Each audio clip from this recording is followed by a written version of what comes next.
The soft glow of the Beverly Hills skyline was shattered by the distant sound of something breaking. Inside the Grand Rivera mansion, the usually perfect harmony of wealth and elegance was replaced by chaos. Beatrice froze mid-step in the hallway, her heart pounding as voices escalated from the living room. "How could you do this, Chloe?" The accusation echoed like a sharp crack, cutting through the luxurious silence that usually enveloped their home. Beatrice took a deep breath, bracing herself. Whatever was happening beyond those gilded doors wasn't just a family disagreement, it was the beginning of a storm that could tear everything apart. As she reached for the door handle, a single thought raced through her mind: what else had Chloe done that she hadn't discovered yet? The sprawling mansion in Beverly Hills gleamed under the soft glow of thousands of twinkling Christmas lights. Situated near the iconic Rodeo Drive, the estate was a beacon of sophistication, reflecting the life of luxury its owner had carefully curated. Beatrice Rivera, heiress to one of the most renowned jewelry empires in the world, stood near the massive bay window, gazing out at the impeccably manicured lawn that stretched toward the driveway. Tonight, the house was alive with energy as the Rivera family hosted their annual Christmas charity gala. Guests clad in designer gowns and tailored tuxedos floated between the grand ballroom and the terrace, where a fountain adorned with golden lights shimmered under the starlit sky. Laughter and the clinking of champagne glasses created a melodic hum that filled the air, but Beatrice barely noticed. Her focus was elsewhere, her thoughts clouded by a strange unease she couldn't quite place. Beatrice adjusted the emerald pendant resting against her collarbone, a signature piece from her family's latest collection. It had become a habit, fidgeting with her jewelry whenever she felt uncertain. The event had gone off without a hitch so far, raising substantial funds for underprivileged children in Los Angeles, but Beatrice couldn't shake the sense that something was amiss. Her younger sister, Chloe, had yet to arrive. Always unpredictable, Chloe had a knack for stealing attention, sometimes for the wrong reasons. At 24, Chloe was everything Beatrice was not: impulsive, rebellious, and prone to reckless decisions. Beatrice, 6 years her senior, had spent much of her life trying to guide her sister, often acting as a surrogate parent after the early death of their mother. The sound of laughter behind her snapped Beatrice out of her thoughts. She turned to see Mrs. Patterson, an older woman with a warm smile and kind eyes, approaching. Mrs. Patterson had been Beatrice's teacher during her high school years and had remained a trusted confidant ever since. "You've outdone yourself again, Beatrice," Mrs. Patterson said, her voice filled with genuine admiration. "This event is extraordinary. Your mother would be so proud of you." Beatrice smiled faintly, grateful for the sentiment but unable to fully accept it. She always carried the weight of her mother's legacy, striving to live up to the standards of elegance, poise, and generosity that her mother had embodied. "Thank you, Mrs. Patterson," she replied, glancing toward the grand staircase. "I just hope Chloe makes it here soon." As if on cue, the sound of hurried footsteps echoed through the marble foyer. Chloe appeared at the top of the staircase, her arrival as dramatic as ever. She was dressed in a glittering silver dress, her blonde hair styled in loose waves, and a mischievous smile played on her lips. Her presence turned heads as she descended the staircase, but Beatrice immediately noticed the slightly disheveled state of her sister's outfit and the faint redness in her eyes. Chloe wove through the crowd, accepting greetings with a charm that was both genuine and effortless. When she reached Beatrice, she leaned in for a quick kiss on the cheek before grabbing a glass of champagne from a passing waiter. "Relax, B," Chloe said with a breezy laugh. "I'm here now. The party can finally begin."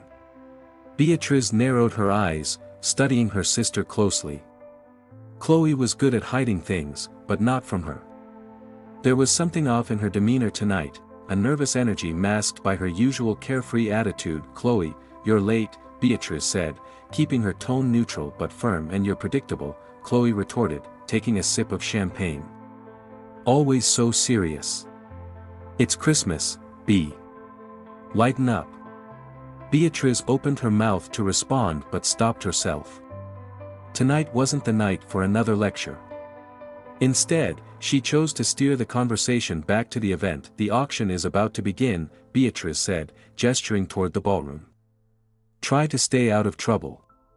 Chloe grinned, raising her glass in mock salute. Always. As Chloe disappeared into the crowd, Beatrice's unease deepened. She knew her sister too well to ignore the warning signs.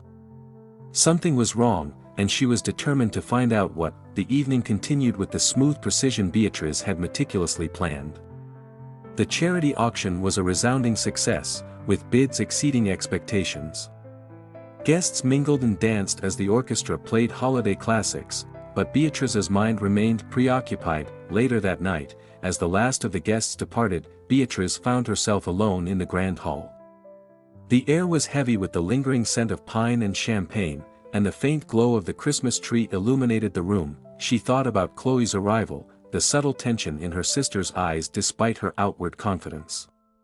It wasn't the first time Chloe had come to a family event with secrets, but Beatrice feared this time might be different. Lost in thought, Beatrice didn't hear the sound of approaching footsteps until Mrs. Patterson spoke again. "Beatrice, are you all right?" Startled, Beatrice turned to face her former teacher, who looked at her with concern. "I'm fine," Beatrice replied automatically, though her voice betrayed her uncertainty. Mrs. Patterson placed a reassuring hand on Beatrice's arm. "You've done something wonderful tonight, bringing so much joy and hope to others. Don't let anything cloud that." Beatrice nodded, forcing a small smile, but her mind was already elsewhere.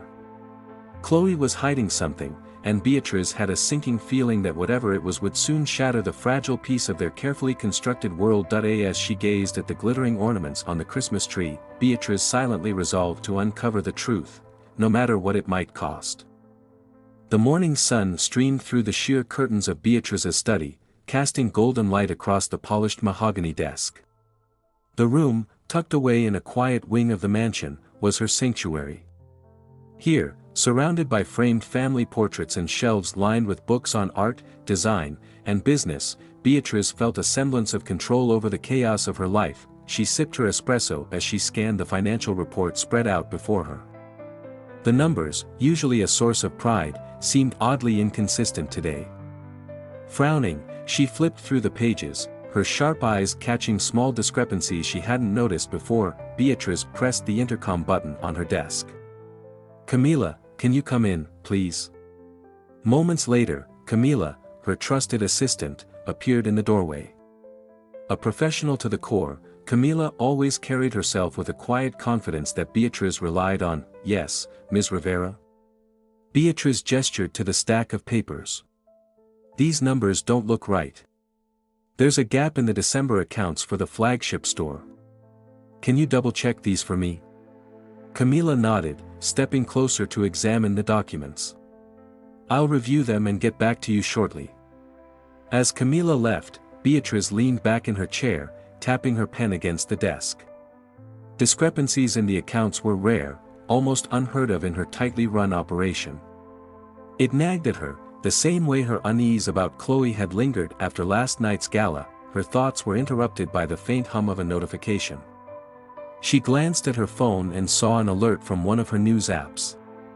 Normally, she ignored such things during work hours, but the headline caught her eye. "Rumors of financial troubles at Rivera Jewelers spark speculation." Beatrice's stomach sank. She quickly opened the article, scanning the text for details. The piece was speculative, as most tabloid stories were, but the mention of unverified insider claims of mismanagement stung deeply. Her family's business had always been a symbol of excellence, and her mother's legacy was intertwined with it. She placed the phone down carefully, but her mind raced. Who would leak such rumors? And why now, when the business was thriving? Before she could dwell on it further, Camila returned, holding a folder with an expression that immediately told Beatrice something was wrong. "I double-checked the accounts," Camila said, her voice measured but tense. "There's a large transaction from the flagship store's fund that doesn't have proper documentation. It was transferred to a personal account 2 weeks ago." Beatrice felt her breath catch. "Whose account?" Camila hesitated. "It appears to belong to Chloe." The words hit Beatrice like a physical blow. For a moment, she said nothing, her mind struggling to reconcile what she'd just heard. Chloe. Her sister might have been impulsive, even reckless at times, but this? This was beyond anything Beatrice could have imagined, are you sure? Beatrice finally asked, her voice barely above a whisper. Yes, Camila replied. I verified it twice. The account is registered under Chloe Rivera. Beatrice's hands tightened into fists on the desk. Thank you, Camila. Please leave these documents with me and don't mention this to anyone else. Camila nodded, sensing the gravity of the situation, and quietly exited the room. Alone, Beatrice stared at the evidence in front of her. The transaction was substantial, enough to cause ripples in the company's finances. But what stung most was the betrayal. Chloe had access to the accounts only because Beatrice had trusted her enough to involve her in the family business. Her phone buzzed again. This time, it was a message from Chloe. Lunch later. I need to talk to you. XO. Beatrice stared at the message, her heart a storm of emotions. Did Chloe know she'd been caught? Or was this just another one of her casual attempts to gloss over her mistakes? When lunchtime arrived, Beatrice found herself at a quiet cafe in Beverly Hills, sitting across from Chloe, who appeared as carefree as ever. I'm glad you could make it, Chloe said, sipping a latte and flashing her usual dazzling smile. Beatrice, however, wasn't in the mood for pleasantries.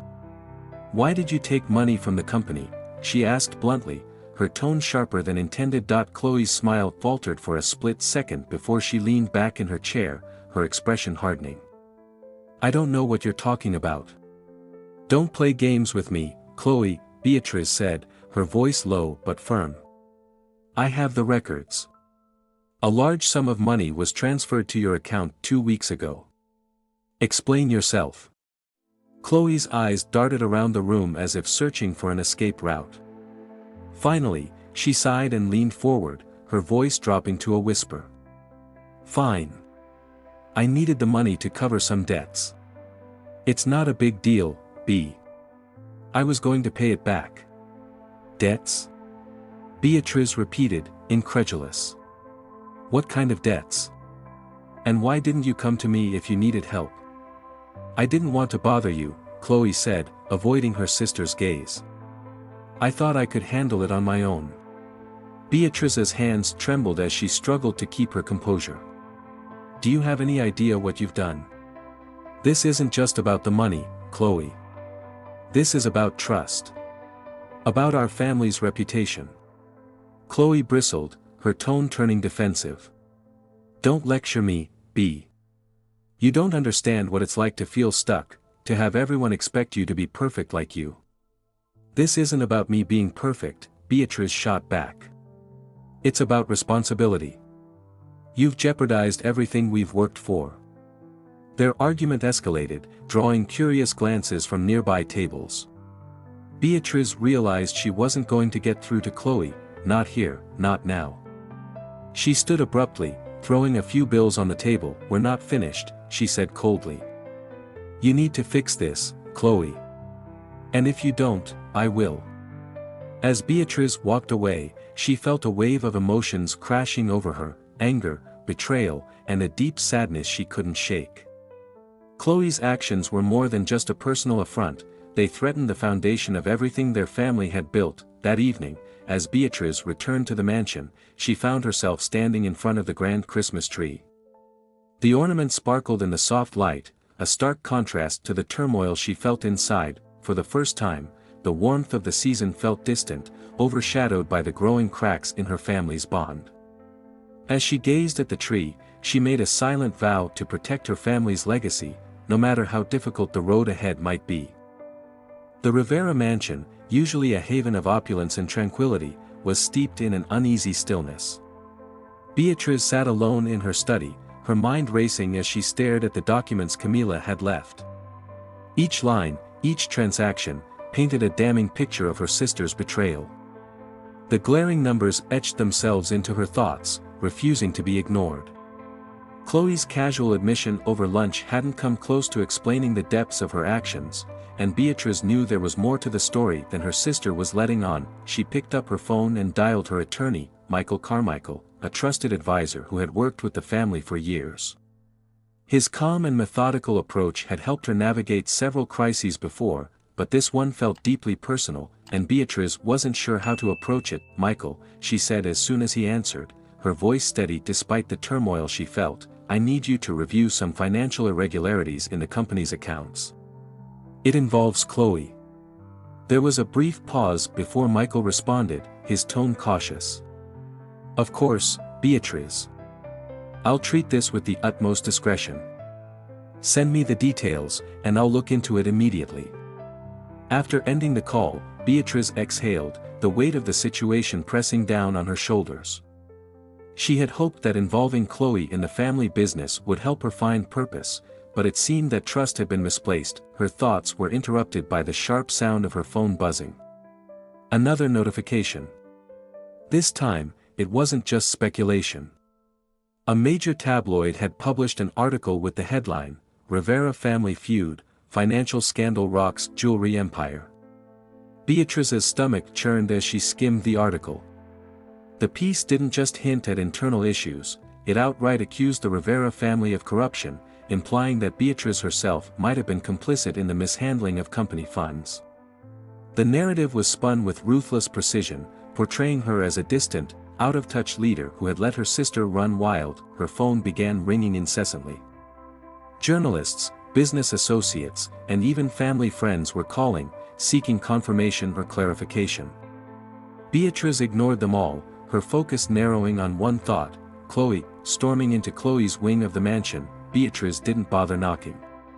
She pushed open the door to find her sister lounging on the couch, scrolling through her phone. "Chloe." Beatrice's voice was sharp, and Chloe looked up, startled. "What's with the dramatics?" Chloe asked, setting her phone down. Beatrice held up her own phone, the tabloid article glaring from the screen. "Did you see this? Do you understand what you've done?" Chloe's expression shifted from confusion to irritation. Calm down. It's just gossip. You know how these tabloids are, they'll write anything for clicks." "This isn't just gossip," Beatrice shot back. "They have details, Chloe. They're talking about the missing money, the accounts tied to you, and now they're dragging me into it, claiming I've been negligent. How did this even leak to the press?" Chloe shrugged, feigning indifference. "I don't know. Maybe someone in the company talked. It's not my fault they're making things up." Beatrice's temper flared. "Not your fault. You're the one who stole from the company. You're the one who put us in this position." Chloe stood, her own anger rising. "I didn't steal, Beatrice. I borrowed. There's a difference. And I was going to fix it before anyone even noticed, but you just had to dig into everything, didn't you? Don't you dare try to blame me for this," Beatrice said, her voice trembling with emotion. "You're the one who made this mess. You lied to me, you betrayed our family, and now the entire world knows about it. Do you even understand the damage you've caused?" Chloe crossed her arms, her gaze defiant. "You act like you're so perfect, like you've never made a mistake. Newsflash, not everyone can live up to your impossible standards. Maybe if you weren't so controlling, I wouldn't have felt like I had to go behind your back." Beatrice stared at her sister, stunned by the sheer audacity of her words. "This isn't about me being controlling, Chloe. This is about you taking responsibility for your actions.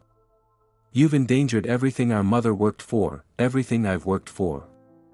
And instead of owning up to it, you're trying to shift the blame onto me." The room fell silent, the weight of their argument hanging heavy in the air. Chloe finally broke the silence, her voice quieter but no less defensive. "I didn't mean for it to go this far. I got in over my head, and I didn't know how to get out." For a brief moment, Beatrice saw a flicker of vulnerability in her sister's eyes. "But it wasn't enough to erase the damage that had been done." "Then you should have come to me," Beatrice said, her tone softer but still firm. "I could have helped you, Chloe. But now, I don't know if I can trust you again." Chloe didn't respond, her expression guarded. Beatrice turned and walked out, leaving her sister standing alone in the room. back in her study, Beatrice sat at her desk, staring blankly at the glowing Christmas tree visible through the window. The tree had always been a symbol of joy and unity during the holidays, but now it felt like a hollow reminder of what had been lost. The following day, Michael called with an update. His investigation had confirmed what Beatrice feared: the financial discrepancies were worse than they initially appeared. Chloe's debts weren't just personal, they involved high-stakes gambling in Las Vegas, and the amounts were staggering. "We need to act quickly to contain this," Michael advised. "The longer this stays unresolved, the more damage it will do to the company's reputation. And the tabloids won't let this story go anytime soon." Beatrice nodded, though the weight of his words felt like a crushing blow. "Do what needs to be done," she said. "But keep Chloe's name out of it as much as possible. I don't want to destroy her." Michael hesitated before responding. "I'll do my best, but you should prepare for the possibility that this won't go away quietly." As the call ended, Beatrice leaned back in her chair, exhaustion washing over her. She knew she had to protect the company, the legacy her mother had left behind, but at what cost? Chloe had made her choices, and now they were all paying the price. That evening, as the mansion settled into an uneasy quiet, Beatrice found herself once again in front of the Christmas tree. The lights sparkled with the same brilliance they always had, but this year, they seemed to mock her. The first crack in their family bond had appeared, and no matter how much she wanted to fix it, Beatrice knew some things could never go back to the way they were. The Rivera mansion, though as grand as ever, felt cold and unwelcoming. Beatrice paced the length of her study, her thoughts tangled in a whirlwind of anger and disappointment. She had tried to reconcile Chloe's actions with her usual recklessness, but each revelation only added to the weight of betrayal. Chloe's debts weren't just the impulsive choices of a young woman, they were calculated decisions that put their family and business in jeopardy. The silence of the house was broken by a knock on the door. It was Camila, carrying yet another stack of documents. Beatrice nodded her thanks as Camila placed the papers on the desk. "These are the latest reports," Camila said softly, sensing Beatrice's tension. Michael requested them to assess the damage in more detail. Beatrice gave a tight smile. "Thank you, Camila. I'll look them over." As Camila left, Beatrice sat down and began leafing through the documents. The figures were staggering. Chloe's gambling debts had spiraled far beyond what Beatrice had initially imagined. Her sister had made promises to dubious figures in Las Vegas, using company funds as collateral. The more Beatrice read, the clearer it became that Chloe hadn't just been careless, she'd been reckless to the point of endangering everything their family had built. Her phone buzzed, jolting her from her thoughts. The caller ID read Chloe. Beatrice stared at the screen, debating whether to answer. With a deep breath, she pressed accept. "What is it, Chloe?" she said, her voice sharp. "We need to talk," Chloe said, her tone defensive. "I feel like you're blowing this whole thing out of proportion." Beatrice's grip on the phone tightened. "Blowing it out of proportion? Do you even understand what you've done? This isn't just about the money, Chloe. This is about trust, about the company, about our family's reputation." Chloe sighed audibly. "I told you, I was going to fix it. I just needed more time." "Time?" Beatrice snapped. "Time for what? To gamble away more of our legacy? To let the tabloids dig their claws deeper into our family? You've made a mess that I'm cleaning up, and all you can say is that I'm overreacting." There was a long pause on the line before Chloe spoke again, her voice quieter but laced with bitterness. "You've always looked down on me, haven't you? Always thought I wasn't good enough.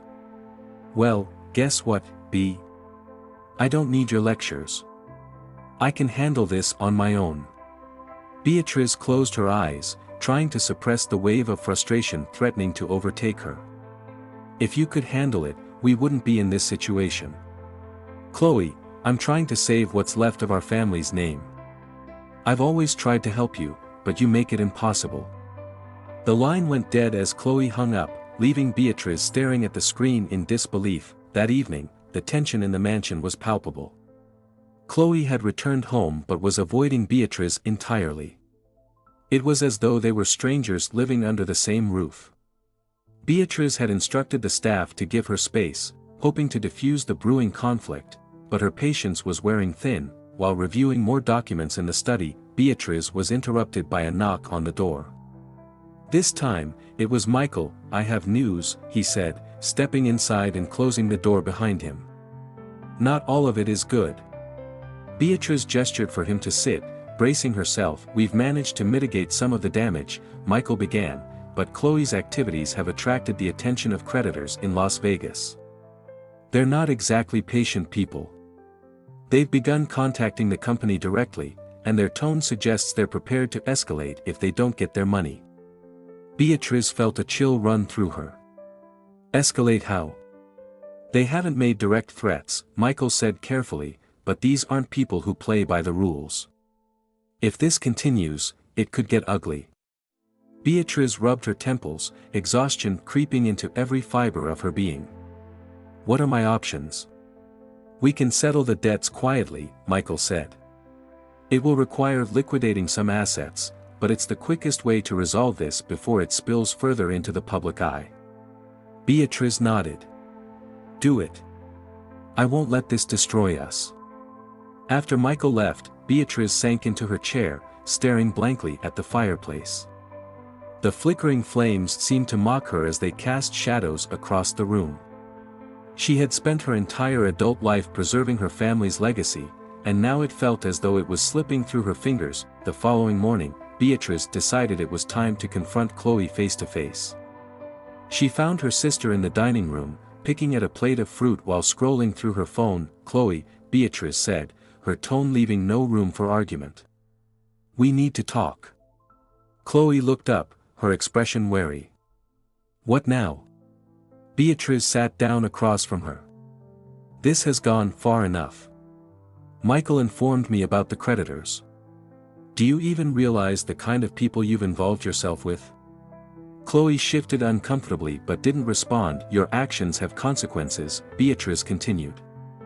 "You've jeopardized not only the company but our safety. I'm handling the creditors, but this ends now. You're no longer involved in the business. I'm revoking your access to the accounts." Chloe's face flushed with anger. "You can't do that. I'm part of this family too." "You've lost that privilege," Beatrice said firmly. "Until you can prove you're responsible, I can't trust you with anything related to the company." Chloe stood abruptly, her chair scraping against the floor. "You're such a hypocrite, B. You act like you're perfect, but you've made mistakes too. The only difference is you hide yours better." Beatrice's gaze hardened. "This isn't about me, Chloe. It's about you taking responsibility for what you've done. Until you can do that, you're on your own." Chloe stormed out of the room, slamming the door behind her. Beatrice remained seated, her heart heavy. She hated how far things had escalated, but she couldn't let her emotions cloud her judgment. Later that night, as Beatrice walked through the quiet halls of the mansion, she found herself standing in front of the grand Christmas tree. Its lights twinkled softly, a stark contrast to the darkness she felt inside. The holidays had always been a time of joy and togetherness for the Rivera family, but this year, they felt like a cruel reminder of how fractured things had become. Beatrice thought of her mother, of the strength and grace she had always exuded, and wondered if she was failing to live up to that legacy. As she stared at the tree, a single ornament, a delicate glass angel, caught her eye. It had been her mother's favorite, a symbol of hope and resilience.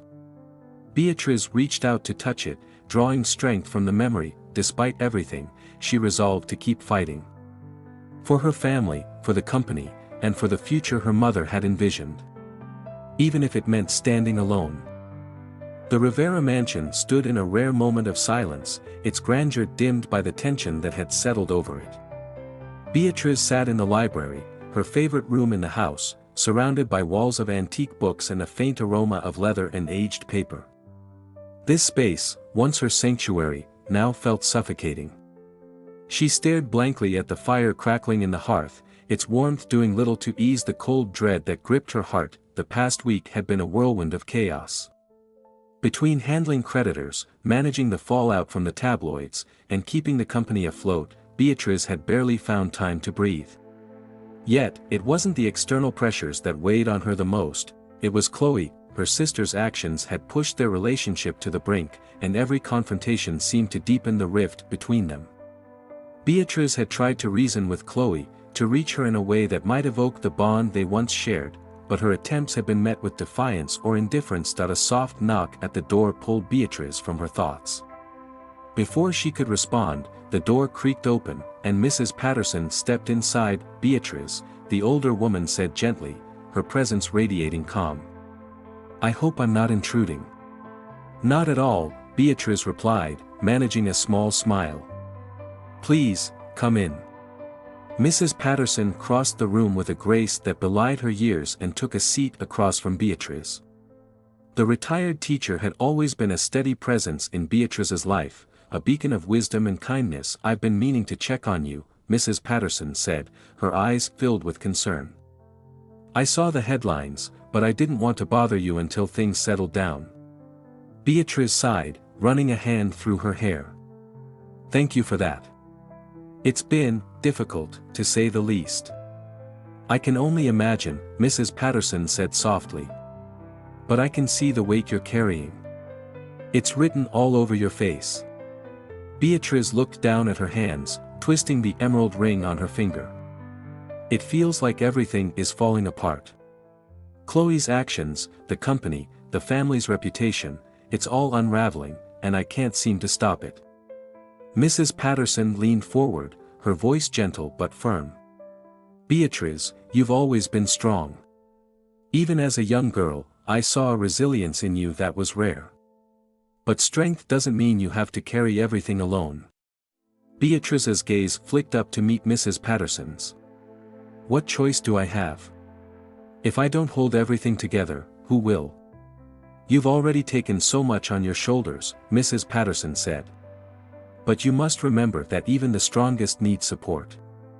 And sometimes, strength comes from knowing when to let go of anger and offer grace." Beatrice frowned. "Grace? After everything Chloe has done? How can I forgive her when she hasn't even taken responsibility for her actions?" Mrs. Patterson reached out and placed a hand over Beatrice's. "Forgiveness isn't about excusing what she's done. It's about freeing yourself from the burden of anger and resentment. You can hold her accountable while still leaving the door open for reconciliation." The words lingered in the air, and Beatrice felt a pang of guilt. She had been so consumed by the need to fix everything that she hadn't stopped to consider the toll it was taking on her own spirit. "She reminds me of your mother in some ways," Mrs. Patterson continued. "Not in her recklessness, but in her determination. Your mother wasn't perfect, Beatrice. She made her share of mistakes, but she always believed in the power of love to heal even the deepest wounds." The mention of their mother stirred a deep ache in Beatrice's chest. Her mother had been the glue that held their family together, a source of unwavering love and guidance. Without her, Beatrice had tried to fill that role, but it often felt like an impossible task. "I don't know if Chloe will ever change," Beatrice admitted, her voice barely above a whisper. "Perhaps not," Mrs. Patterson said. "But she's still your sister. And no matter how far she's strayed, she's not beyond redemption. Sometimes, people need to be shown the way back, even if they resist it at first." Beatrice nodded slowly, the weight of the conversation settling over her like a heavy blanket. "I don't know if I'm ready to forgive her," she said honestly. "But I'll think about what you've said." "That's all I ask," Mrs. Patterson said with a warm smile. "Now, come with me. I brought something I think might lift your spirits." Curious, Beatrice followed Mrs. Patterson to the living room, where a small group of staff had gathered around a modestly decorated table. At its center was a handwritten letter in a simple wooden frame. "This was from your mother," Mrs. Patterson explained. "She wrote it years ago, during a particularly difficult time. I thought it might remind you of the strength she found in the face of adversity." Beatrice approached the table and read the letter, her eyes filling with tears as she recognized her mother's elegant handwriting. The words spoke of perseverance, love, and the importance of staying true to one's values, even in the darkest moments. She was remarkable, Beatrice said softly, her voice thick with emotion. She would say the same about you, Mrs. Patterson replied. Later that night, Beatrice sat by the grand Christmas tree, the framed letter resting in her lap.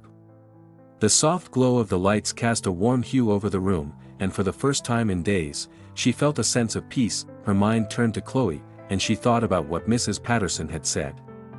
Forgiveness didn't mean excusing Chloe's actions, it meant finding a way to move forward without letting anger consume her. She picked up her phone and typed a message to Chloe, "We need to talk. Let's meet tomorrow." No arguments, just a conversation.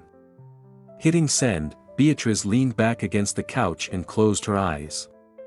She didn't know what the next day would bring, but for now, she allowed herself to hope. The morning sun cast long shadows across the Rivera mansion, illuminating its ornate facade with a warmth that belied the tension simmering inside. Beatrice sat at her desk in the study, staring at the mountain of documents that had become her constant companion. Her sleepless night had done little to ease the weight on her shoulders, but the conversation with Mrs. Patterson lingered in her mind. Forgiveness and grace, those ideas felt distant, almost unattainable. Yet they offered a glimmer of clarity amid the chaos.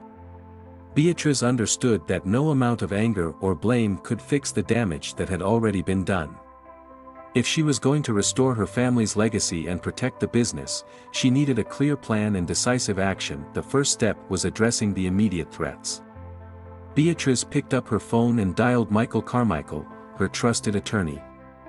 He answered on the second ring, his tone calm and professional as always. "Michael," Beatrice said, straight to the point, "I've decided how we're going to move forward. I need you to oversee the repayment of Chloe's debts in full. Quietly. I want this resolved before it spirals any further."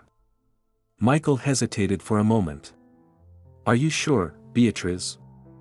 The amounts we're talking about will require liquidating some significant assets."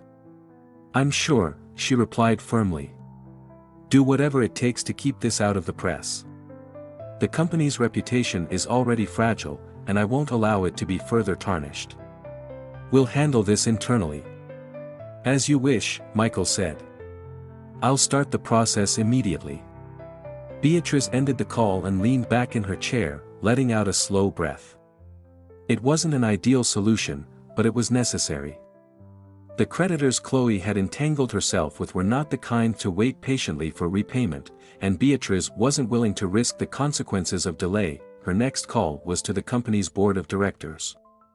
She had avoided involving them up to this point, hoping to resolve the crisis without drawing their attention, but the situation had reached a point where transparency was unavoidable. The meeting took place later that afternoon in the conference room at Rivera Jewelers headquarters. The room was sleek and modern, with floor-to-ceiling windows offering a panoramic view of Los Angeles.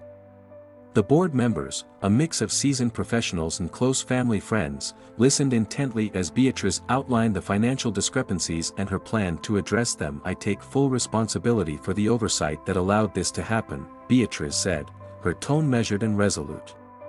"Steps are already being taken to resolve the debts and strengthen our internal controls to ensure this never happens again." One of the older board members, a stern man named Arthur Moreno, leaned forward. "Beatrice, I've known your family for decades, and I've always admired your leadership. But this is a serious breach of trust. What assurances can you give us that this won't undermine the company's future?" Beatrice met his gaze without flinching. "Arthur, I won't sugarcoat the situation. It's a challenge, but it's one we can overcome. Our brand is built on integrity and excellence, and I'm committed to preserving that. I've already initiated a full audit of our finances and implemented stricter safeguards. With these measures in place, I believe we can restore confidence among our clients and investors." The room buzzed with quiet murmurs of approval. Beatrice knew the board was uneasy, but her decisive actions had reassured them, at least for now. As the meeting concluded, Beatrice lingered in the conference room, staring out at the city skyline. For a moment, she allowed herself to feel a flicker of pride. She had faced the board with honesty and strength, qualities her mother had always championed. But there was still one more conversation she needed to have, the hardest one of all. That evening, Beatrice found Chloe in the garden, sitting on a stone bench near the fountain. The soft glow of the Christmas lights wrapped around the trees gave the scene an almost magical quality, but the tension between the sisters was palpable. Beatrice approached slowly, her heels clicking softly on the cobblestone path. Chloe glanced up, her expression guarded. "Mind if I sit?"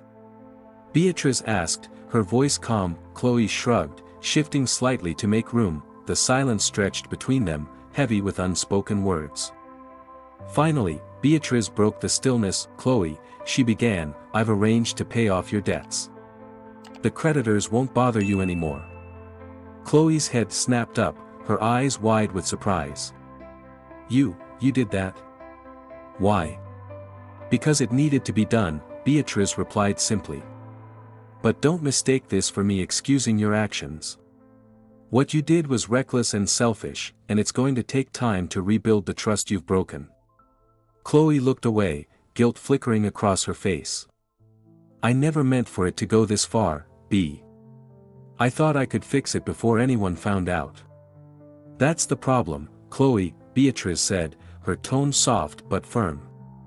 "You keep trying to fix things on your own, without thinking about the consequences. You've put the company, our family, and yourself in danger. And for what?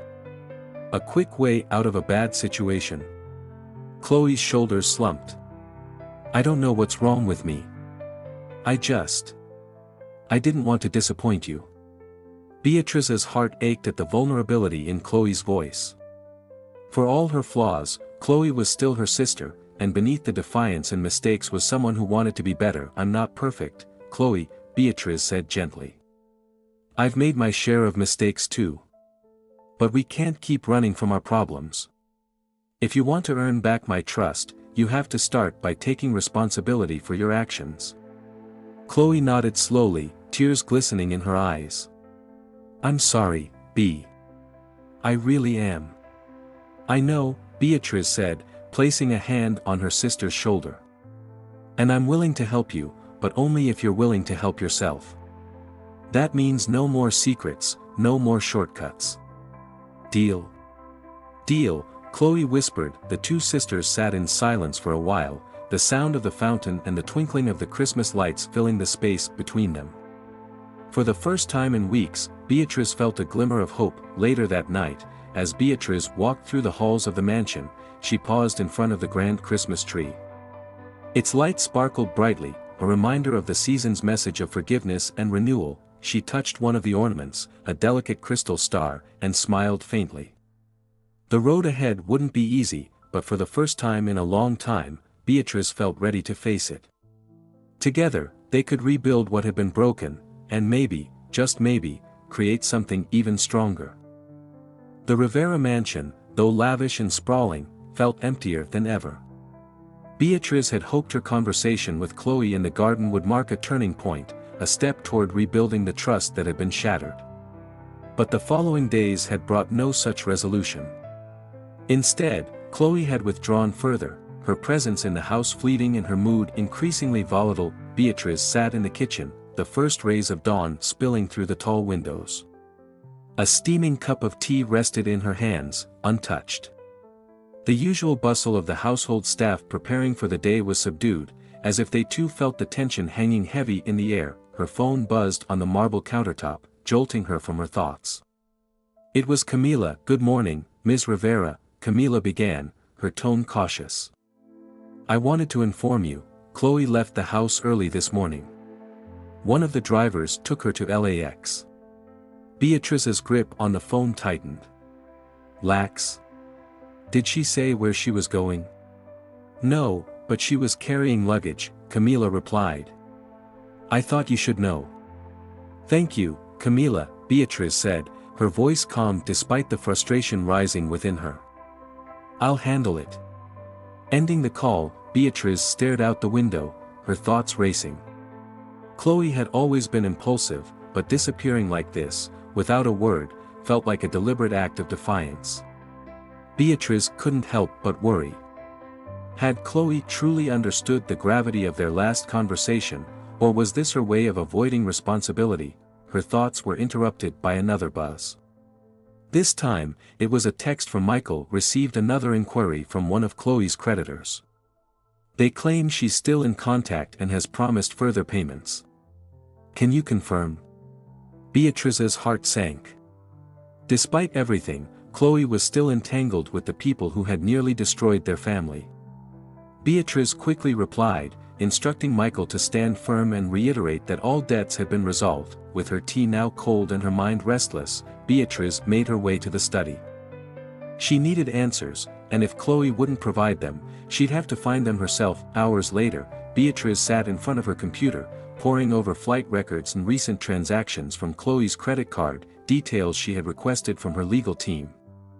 It didn't take long to piece together where her sister had gone. Las Vegas. Beatrice closed her eyes and let out a slow breath. Of course. The city that had lured Chloe into this mess in the first place. It wasn't surprising, but it was deeply disappointing. Determined to confront Chloe, Beatrice made arrangements to leave for Las Vegas that evening.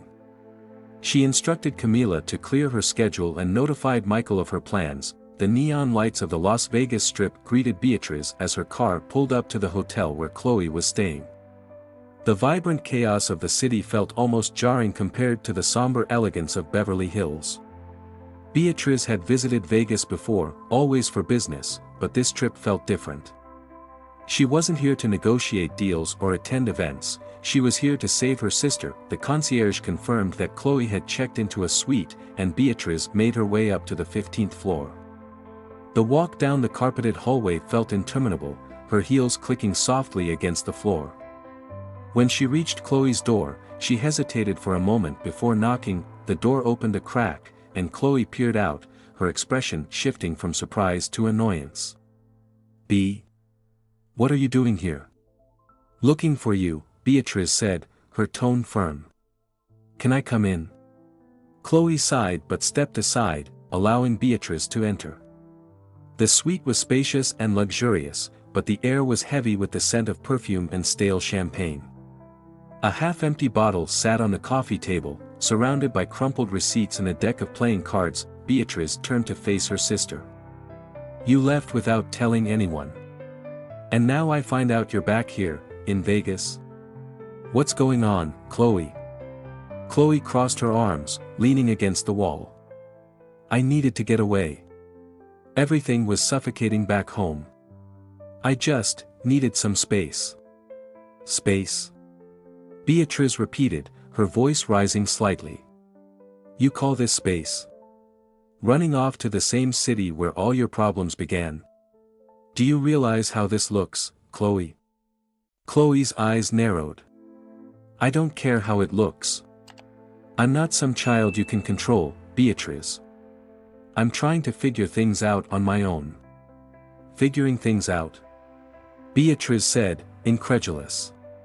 By surrounding yourself with the same bad influences that got you into trouble in the first place. By making promises to creditors after I've already cleaned up your mess. Chloe flinched at the accusation. You don't understand, she said defensively. I needed to come back here to what? Beatrice interrupted. To gamble more. To get further entangled with people who don't care about you. Chloe, this isn't freedom, it's self-destruction. For a moment, Chloe looked like she might argue, but instead, her shoulders slumped. She sank onto the couch, burying her face in her hands. I don't know what I'm doing, B. I thought coming back here would help me feel in control. But it's just making everything worse. Beatrice's anger softened as she watched her sister's facade crumble.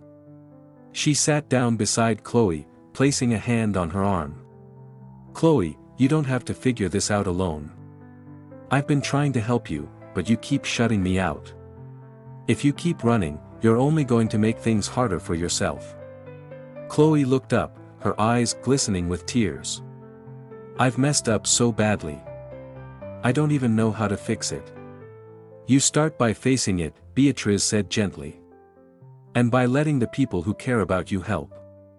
But you need to be honest with me, Chloe. No more secrets, no more running. Can you do that? Chloe hesitated, then nodded slowly. I'll try. That's all I need, Beatrice said, offering a small smile. The next morning, Beatrice and Chloe left Las Vegas together. The drive back to Beverly Hills was quiet but not uncomfortable. Chloe seemed subdued, as if finally coming to terms with the consequences of her actions. Beatrice, for her part, felt a cautious optimism. For the first time in weeks, she felt like she might actually be getting through to her sister. As they approached the Rivera mansion, the sight of the grand estate brought a sense of calm to Beatrice. The journey wasn't over, but it was a start. Together, they would face what lay ahead, and maybe, just maybe, they could begin to heal. Inside the house, the Christmas tree still stood tall, its lights twinkling softly. Beatrice paused in the foyer, looking at the tree as Chloe walked past her toward her room. For the first time in weeks, Beatrice allowed herself to hope. They weren't there yet, but the first steps toward redemption had been taken. And that was enough, for now. The Rivera mansion felt unusually quiet on the morning of December 31st. The calm was both a relief and an unease for Beatrice, who had grown accustomed to the storm of recent weeks. Chloe had been keeping a low profile since their return from Las Vegas, spending most of her time in her room or quietly helping with small tasks around the house. While the tension between them hadn't disappeared, there was an unspoken truce, a fragile understanding that neither wanted to break. Beatrice stood in the kitchen, sipping her coffee as she reviewed the final preparations for the intimate New Year's Eve gathering she had decided to host. For the first time in years, the usual glitz and grandeur of their holiday celebrations had been scaled back. There would be no grand gala, no sea of unfamiliar faces mingling in expensive attire. This year, Beatrice had invited only a handful of close friends and family, determined to focus on the connections that truly mattered. As the hours ticked by, the staff busied themselves transforming the grand living room into a cozy yet elegant space. Candles flickered atop polished tables adorned with floral arrangements, and soft string lights draped across the walls, casting a warm glow. The grand Christmas tree still stood in the corner, its ornaments shimmering like tiny stars, a quiet reminder of the season's spirit. Around midday, Beatrice received a call from Mrs. Patterson, who confirmed her attendance at the evening's event. "I wouldn't miss it for the world, dear," the older woman said warmly. "It sounds like exactly what you need right now, a chance to breathe, reflect, and begin anew." Beatrice smiled at the sentiment, though a part of her still carried the weight of the recent turmoil. She couldn't shake the nagging feeling that there were unresolved threads, loose ends that might threaten to unravel the progress she and Chloe had made. By early evening, the first guests began to arrive. Beatrice greeted each of them personally, her polished demeanor betraying none of the exhaustion she felt. Among the attendees were a few board members from Rivera Jewelers, close family friends who had supported her through the recent crisis, and, of course, Mrs. Patterson, who arrived with a bottle of sparkling cider in hand. The atmosphere was warm and intimate, a stark contrast to the usual grandeur of Rivera celebrations. Conversations flowed easily, and the clinking of glasses mixed with soft laughter as the guests enjoyed the carefully curated menu of hors d'oeuvres and champagne. Chloe, to Beatrice's surprise, made an appearance halfway through the evening. Dressed in a simple but elegant black dress, she moved through the room with a quiet grace that Beatrice hadn't seen in a long time. There was a tentative smile on her face as she greeted the guests, and while her interactions were brief, it was clear she was making an effort. Beatrice watched her sister from across the room, her chest tightening with a mix of pride and apprehension. Chloe's presence tonight felt like a step forward, but Beatrice couldn't help wondering how long it would last. As the night wore on, Beatrice found herself in a quiet corner of the room with Mrs. Patterson, who had been observing the evening with her usual keen insight. "You've done a beautiful job tonight," Mrs. Patterson said, her eyes twinkling with approval. "The house feels alive again, and so do you." Beatrice chuckled softly. "I don't know about that, but I'm trying." Mrs. Patterson reached out and placed a hand on Beatrice's arm.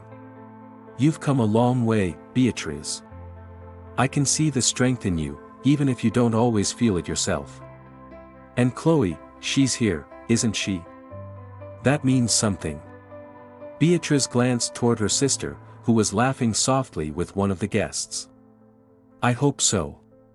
I want to believe we're turning a corner, but it's hard to let go of everything that's happened." "Forgiveness isn't about forgetting," Mrs. Patterson said gently. "It's about choosing to move forward, even when the past still lingers. And it's clear to me that both of you are trying." As midnight approached, Beatrice gathered everyone in the living room, where the fireplace crackled softly, adding to the intimate ambience.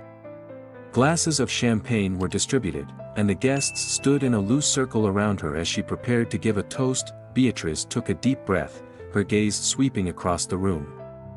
These were the people who had stood by her during the most challenging period of her life, and she felt an overwhelming sense of gratitude. "Thank you all for being here tonight," she began, her voice steady but filled with emotion.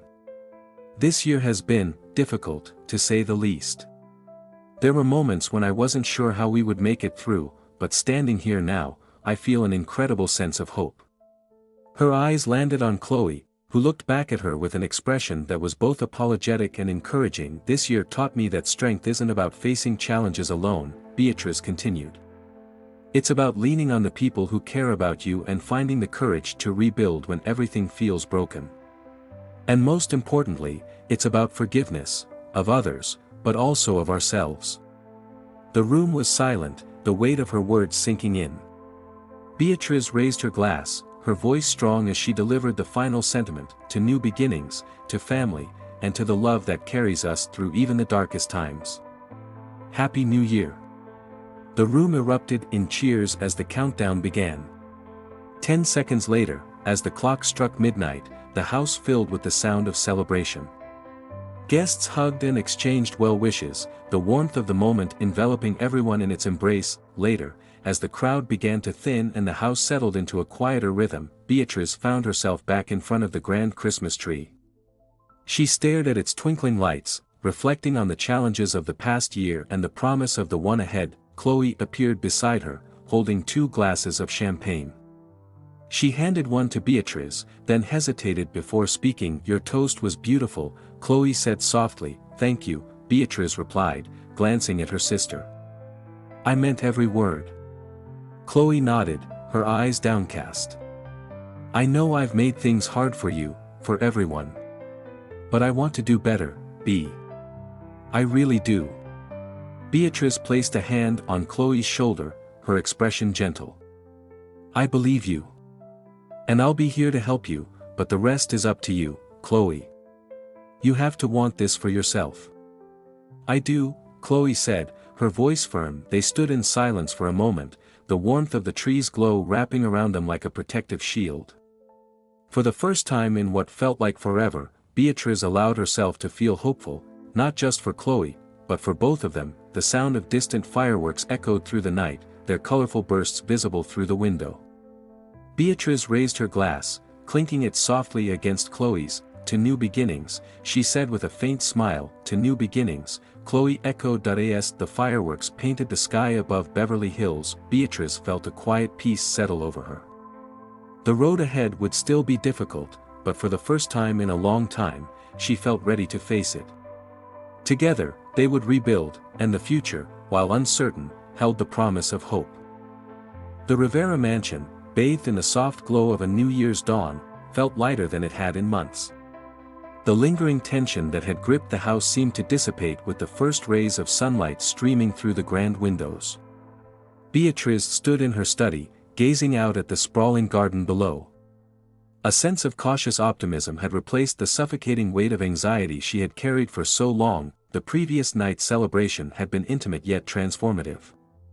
Chloe's presence and her quiet acknowledgement of the damage she had caused were steps in the right direction. For Beatrice, it was more than she could have hoped for just a few weeks ago. Now, the real work lay ahead, not just repairing their fractured relationship but fortifying the foundation of the family business and its legacy. Beatrice turned back to her desk, where stacks of reports and documents awaited her attention.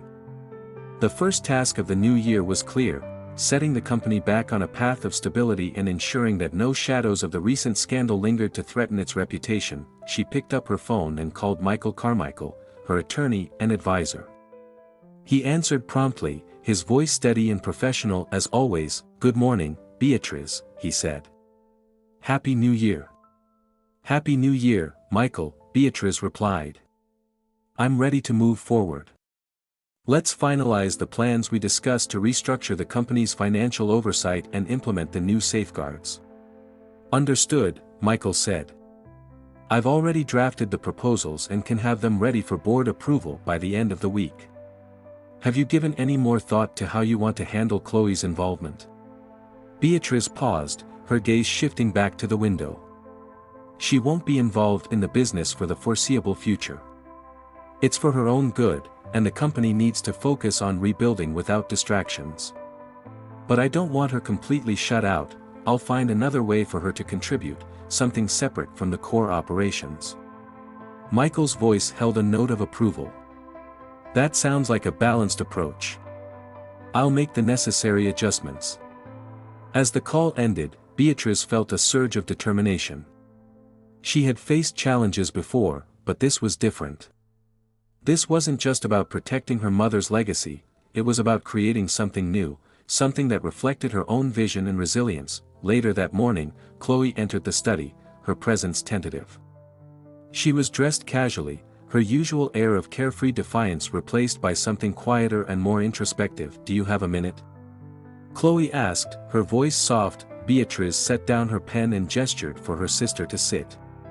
"Of course. What's on your mind?"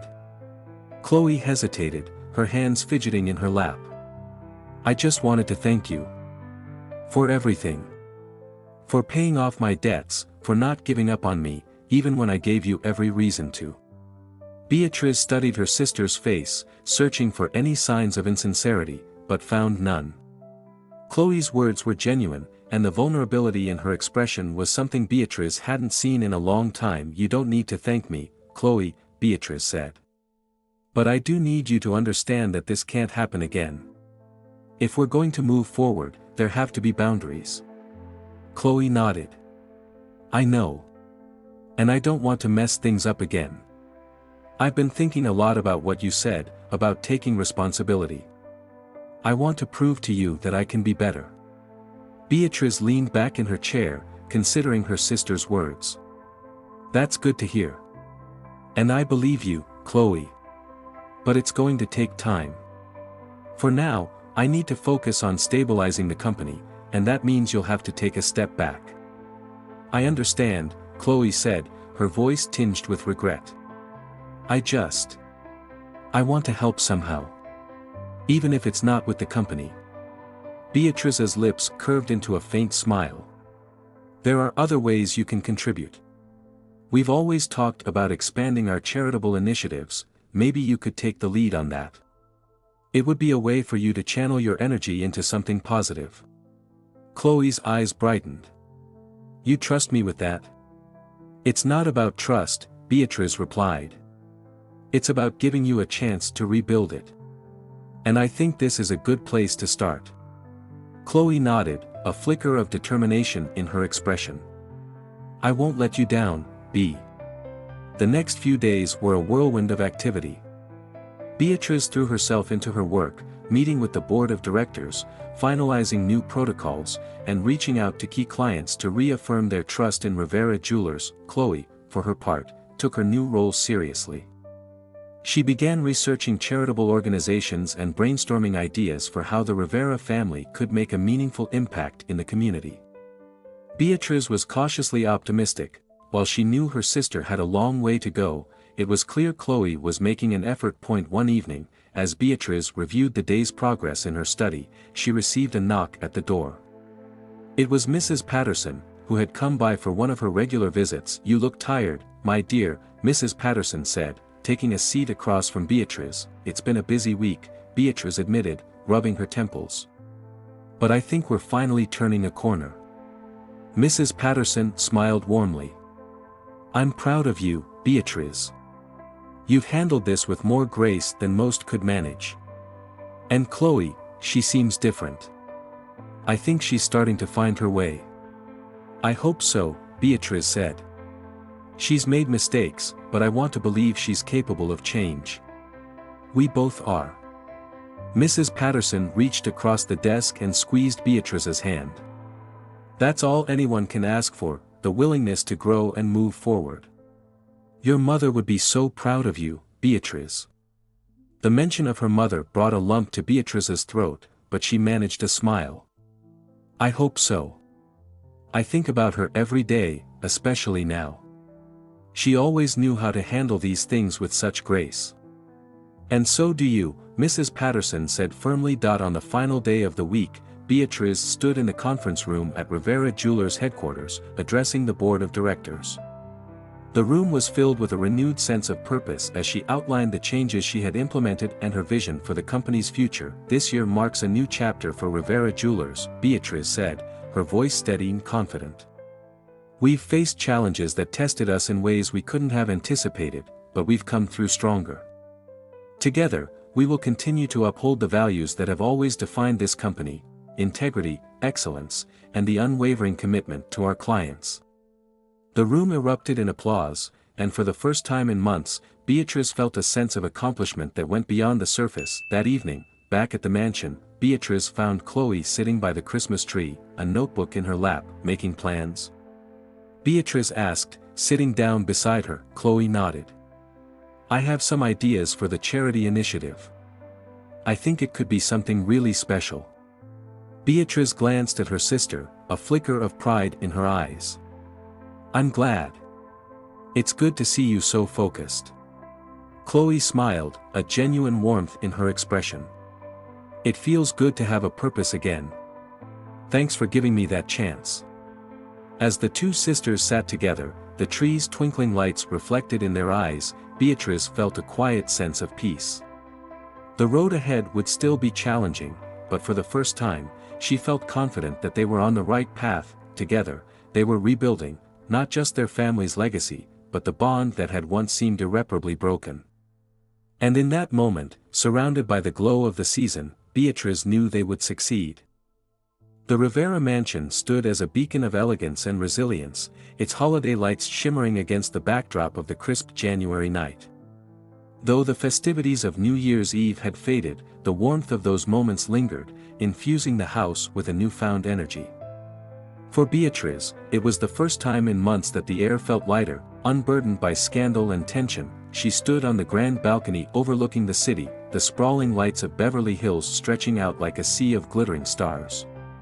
The world felt vast and full of possibilities.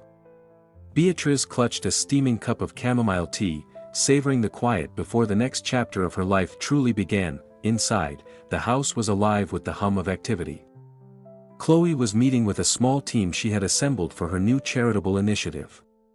The project had started as a way to rebuild trust and focus Chloe's energy, but it had quickly gained momentum. Chloe's passion and creativity were evident, and for the first time in years, Beatrice saw a spark in her sister that she hadn't realized she missed. As Beatrice stepped back into the warmth of the mansion, she caught sight of Mrs. Patterson seated near the fireplace, chatting with one of the staff. The older woman's calm presence was as comforting as always, and Beatrice made her way over, taking a seat beside her. You seem at peace, my dear, Mrs. Patterson observed, her eyes twinkling. Beatrice smiled faintly. I suppose I am, in a way.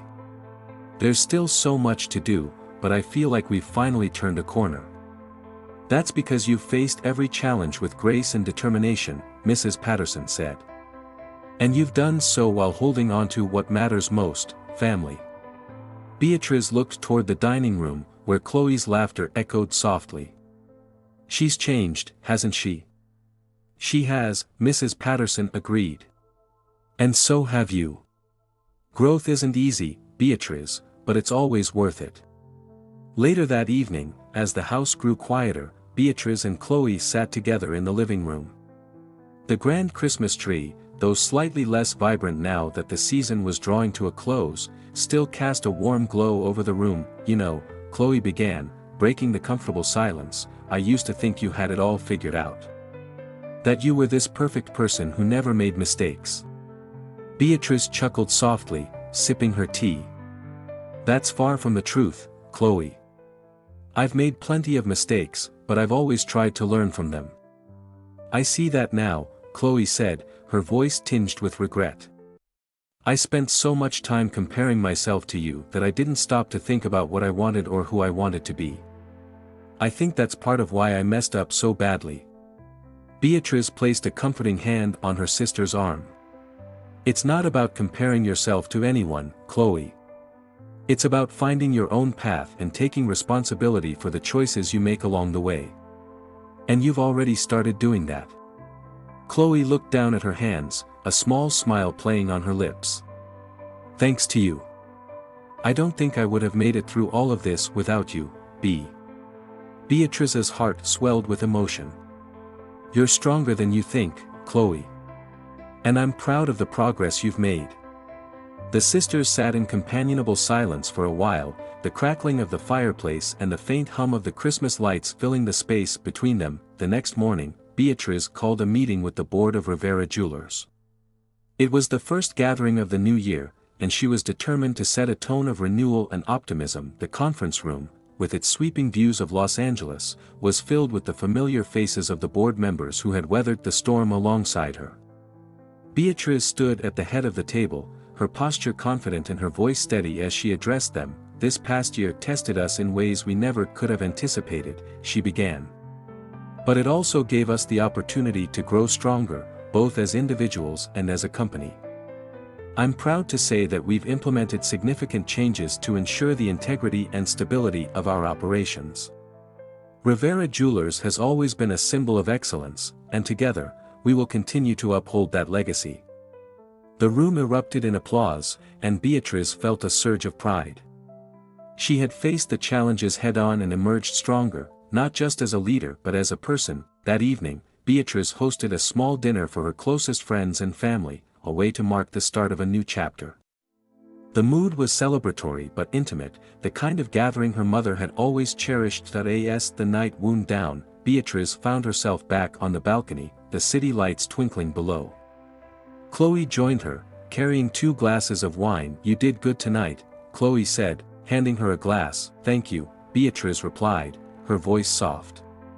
It feels good to finally be moving forward. Chloe leaned against the railing, her gaze thoughtful. Do you ever think about Mom? About what she'd say if she could see us now? All the time, Beatrice admitted. I think she'd be proud of us. Of you. Chloe looked at her, surprised. You think so? I know so, Beatrice said firmly. You've come a long way, Chloe. And I'm proud of you, too. Tears glistened in Chloe's eyes, but she smiled. That means a lot, B. More than you know. The 2 sisters clinked their glasses together, their bond stronger than it had been in years. As the clock struck midnight, marking the official end of the holiday season, the sky above Beverly Hills erupted in a cascade of fireworks. The vibrant colors painted the night sky, their brilliance reflected in the windows of the Rivera mansion. Beatrice and Chloe watched in awe, the moment a perfect symbol of renewal and hope. For the first time in a long time, the future felt bright, filled with endless possibilities. Standing side by side, the sisters knew that while their journey had been difficult, it had also been transformative. Together, they had faced their challenges, rebuilt their trust, and found their way back to what truly mattered. And as the last firework faded into the night, Beatrice felt a profound sense of peace. The past would always be a part of their story, but it no longer defined them. This was a new beginning, one they would face together, with love, resilience, and an unshakable belief in the power of family. Thank you for watching. If you enjoyed this video, don't forget to leave a like, subscribe to the channel, and share your favorite part in the comments below. Your support means so much to us. See you in the next video.